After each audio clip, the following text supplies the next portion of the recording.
नमस्कार मंडळी. मैदान होतं आहे ओपनचं. मैदान कुठं होतं आहे? मैदान होतं आहे अकलूज, तालुका माळशिरस, जिल्हा सोलापूर येथे. पूर्ण नियोजन कमिटी आपल्याबरोबर आहे. मैदान घेण्याचा हेतू काय, बक्षिसाची रूपरेषा कशी राहील, हे सगळं विचारूया. नमस्कार. नमस्कार. तुमचा परिचय सांगा.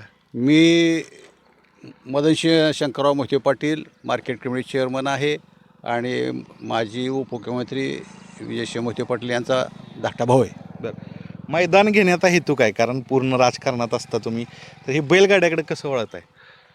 पूर्वीपासून अकलूज भागामध्ये बैलगाडी शर्यती असायच्या. माळशिरस तालुक्यामध्ये बैलगाडी शर्यती होत होत्या. शासनाचा निर्णय होता, बैलगाडी शर्यती थांबल्या, परंतु आता पुन्हा त्याला परवानगी मिळालेली आहे. आणि ग्रामीण भागामध्ये बैलांची पूर्वीचं दळणवळण बैलगाडीनंच असायचं आणि आवड बैलाचे, देशी बैलाचं ते प्रेम सर्वांचं आहे. आणि त्यासाठी देशी जनावर आहे त्याच्याबद्दल धार्मिक आस्था त्याच्यामध्ये आहे. आणि जर्सी गाईचं दूध उत्पादन सुरू झालेलं आहे आणि त्यानंतर मोठ्या प्रमाणात लोक जर्सी गाई दूध पालनाकडे वळालेले आहेत. जे संगोपन आहे ते वाढलेलं आहे. एकंदरीत ग्रामीण जर अर्थचक्र पाहिलं तर बैलगाडा एक मोठा घटक आत्ता ठरतोय. आता सगळ्यात महत्त्वाचं, बक्षिसाची कशी रूपरेषा असणार आहे ह्या मैदानात? या ठिकाणी बैलगाड्यांची बक्षिसं या ठिकाणी ठेवलेली आहेत. तर फायनलला आलेल्या सर्वांना बक्षीस या ठिकाणी आपण जाहीर केलेलं आहे. तर पहिलं बक्षीस जे आहे, पहिल्या नंबरची गाडी येणार ते 1.5 लाखाचं आहे आणि ट्रॉफी आहे. आणि त्याचबरोबर जे पहिले हिरो आहेत 2 बैल, त्यांना जुली आपण देणार आहोत. त्याचबरोबर शेंब्या आणि त्याचं बाशिंग, म्हणजे त्याला सजवणार, नटवणार आम्ही त्याला बैलाला, असं पहिलं बक्षीस आहे. 2 नंबरचं आहे ते 1,10,000चं आहे. 3 नंबरचं आहे ते 71,000चं आहे. 4थं आहे 61,000चं. 5वं आहे 51,000. त्याचबरोबर 6वं 31,000, 7वं 21,000, 8वं 11,000चं आहे. आणि जे सेमीफायनलला 2 नंबरचा क्रमांक आलेला आहे, अशांसाठी आम्ही संस्थेचे जे काही नियोजन होईल, फुल ना फुलाची पाकळी म्हणून त्यांना आम्ही बक्षीस देऊ. प्रवेश फी किती राहील ह्या मैदानाची? नामात्र आहे. लोकांनी सहभाग नोंदवला पाहिजे आहे. मोठे शेतकरी खर्च करू शकतात, लहान शेतकऱ्याला शक्य होत नाही फी भरणं किंवा प्रवेश फी. तर नामात्र आम्ही 1,000 रुपये ठेवले. 1,000 ठेवलेले. बरं, आता सगळ्यात महत्त्वाचं, बैलगाडी जे मालक आहेत त्यांच्या दृष्टीनं की फाटी कशी असणार आहे, कारण त्याच्यावर पैरे होत असतात आणि त्याच्यावर सगळ्या गोष्टी अवलंबून असतात. तर आपण फाटी बघूया, जे बैलगाडी इथले मालक आहेत त्यांच्या नजरेतून. या, तुमचं नाव काय दादा? विठ्ठल काशीनाथ अर्जुन, तर कुठली बैल आहेत? सदाशिवनगर. बैल कुठले आहेत? देवा आणि सर्जा. बरं, तुम्ही महाराष्ट्रभर पाळायला जात असाल तर ह्या फाटीचं काय वैशिष्ट्य सांगाल? बसून सांगा. आता ही पाहिलं तर मातीचं रान आहे. हो, माती जरा नाही. हां, बरं. चांगली फाटी. लांबी लांबी 1,000 फूट आहे. आणि रुंदी? रुंदी 13 फूट आहे. पुढं थांबायला जागा आहे का? हा, की 600 फूट पुढे केले. मागं? मागं केले 100 फूट आहे. 10 गाड्यांचा लॉट बसतो. 10. काही अपघात ग्रस्त काही गोष्टी आहेत का? नाही, काही नाही. विहीर असेल, बांध असेल?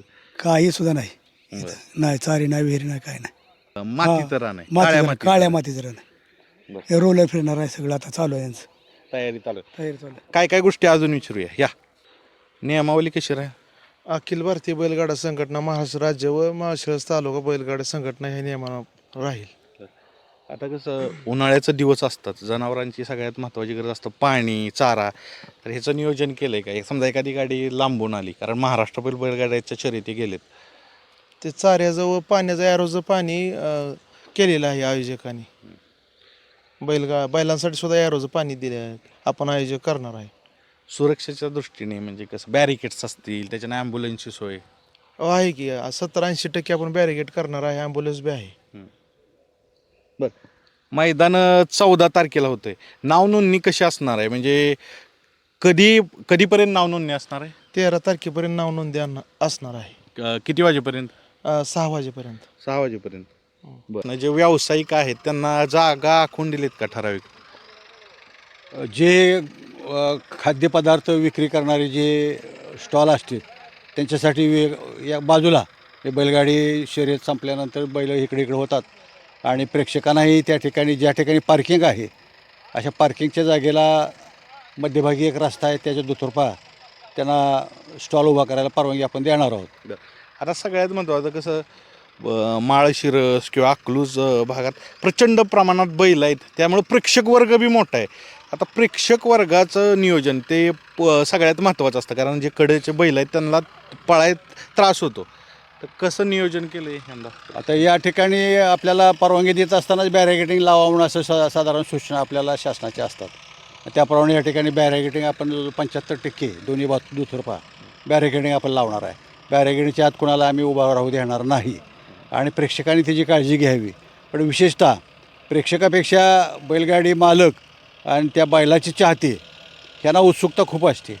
मग बैलगाडी सुरुवात स्टार्ट झाला, बैलाचा निशाण पडलं, बैल पळायला लागतात.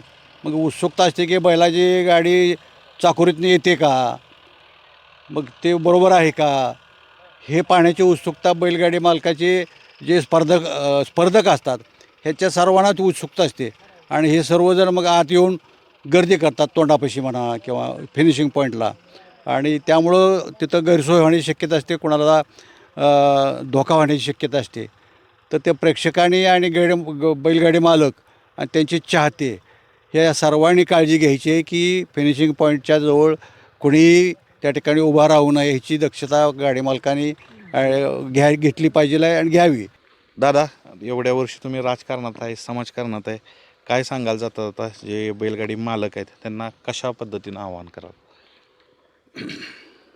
या ठिकाणी आपल्या बैलगाडी शर्यत आयोजित केलेली आहे, त्यामुळं या ठिकाणी महाराष्ट्रातील जे नामांकित बैलगाडी आहेत, गाड्या आहेत, त्यांनी सर्वांनी सहभागी व्हावं. त्याचबरोबर जे नवीन इच्छुक गाडीवान आहेत किंवा बैल मालक आहेत त्यांनी या ठिकाणी प्रवेश घ्यावा आणि या स्पर्धेमध्ये भाग घेतला तर जिंकण्यासाठी प्रयत्न करायचा आणि यशस्वी होण्यासाठी सर्वच 8च यशस्वी होणार आहेत. तरी सर्वांचा सहभाग या ठिकाणी महत्त्वाचा आहे. आणि मनोरंजन, त्याचबरोबर चुरस असते बैलगाडी पळवण्याची, नंबर काढण्याची चुरस असते. हे सर्व थ्रिल म्हणतो आपण, जसं क्रिकेटचे मॅच म्हणतो फायनलला एकदम 80-80 होती, तशी ह्याच्यामध्ये सुद्धा खूप थ्रिल आहे आणि मजा येते बघण्यासाठी. आणि त्याच्यामध्ये सहभाग होऊन आनंद त्या ठिकाणी त्यांना मिळणार आहे, सहभागी होणार आहे माणसांना, मालकांना, तो आनंद या ठिकाणी घ्यावा. गॅलरीची सोय दोन्ही बाजूला गॅलरी आहे. बरं, विशेषतः मी बघितलं की महिला खूप मोठ्या संख्येवर येतात, कारण त्यांना बघायला भेटत नाहीत बैलगाड्या, मोबाईलवर बघायला भेटतात, पण असं लाईव्ह बघता येणार. इथं सर्व आहे. बाथरूमचे करणार आपण, बाथरूमची सोय करणार, सगळं करणार. पाणी ॲरोचं पाणी, ॲरो पाणी आहे या ठिकाणी शुद्ध केलेलं. बैलालासुद्धा ॲरोचं शुद्ध केलेलं पाण्याचंच पाणी मिळेल त्यांना प्यायला. मित्रांनो, जसं दादांनी सांगितलं की सगळ्या सोयी सुसज्ज आहेत. मैदान होतं आहे 14 तारखेला आणि ह्यांनी सांगितलं की नाव नोंदणी होती 13 तारखेला 6 वाजेपर्यंत. तर या मैदानात येऊन शोभा वाढवा. आता सगळ्यात महत्त्वाचं, ज्यांना माहीत नाही आहे मैदानाचं लोकेशन कुठं आहे, हे मैदान कुठं आखणी केलेलं आहे, हे शिवकीर्ती फार्म हाऊस या ठिकाणी हे मैदान आहे. अकलूज आनंदनगर रोडवर हे मैदानाचं नियोजन केलेलं आहे. अकलूज गावामध्ये आल्यानंतर आनंदनगर रोडनं या ठिकाणी येता येतं आणि पश्चिम भागातून येणाऱ्यांकरता चाकोरे, आनंदनगर ह्या मार्गे या ठिकाणी येता येतं. मध्यवर्ती ठिकाण अकलूजच मध्यवर्ती ठिकाण आहे. तर मित्रांनो, अशा पद्धतीनं मैदान भरतं आहे. जास्तीत जास्त संख्येने इथं उपस्थिती दाखवा. मैदानाची आखणी चालू आहे, तयारी चालू आहे. तर भेटूया 14 तारखेला. धन्यवाद.